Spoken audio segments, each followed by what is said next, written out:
Hey, what's going on, everybody? This is Tyrone back with Tech Life. And we have a report from the Fort Worth report.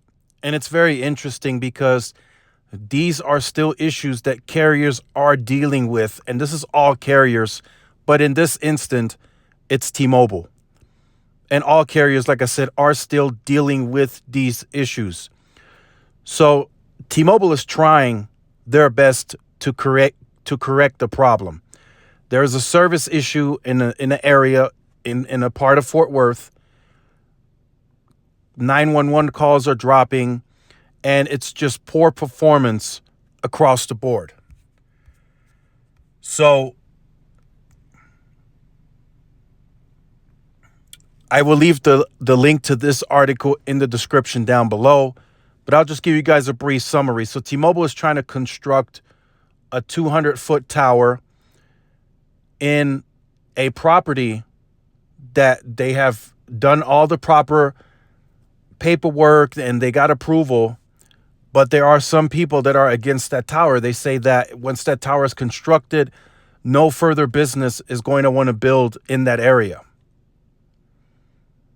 So my thinking behind that is, well, if you have no adequate cell service in that area, nobody's going to want to do anything in that area anyway.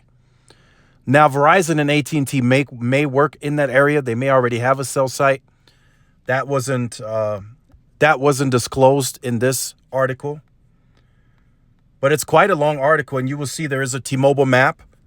And I'll go ahead and, as you can see, where that blue arrow is, that's where that new cell site is planned to be constructed. And there's a big issue. You can read it in the article. There's a 911 call drops, and it's concerning for the customers in that area. And T-Mobile is like, well, you're being too picky. I want to put it here. My engineers properly studied the area.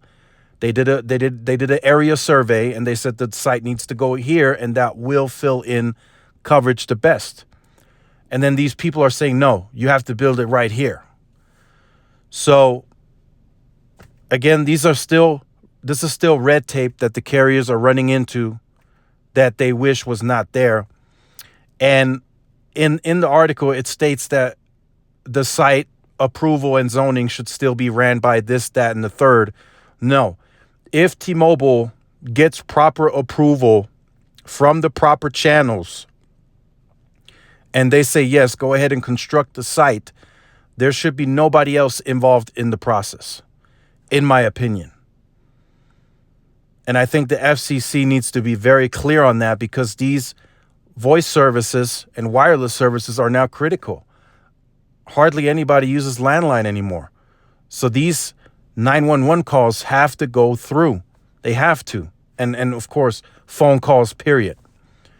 So let me know what you think about this in the comment section down below.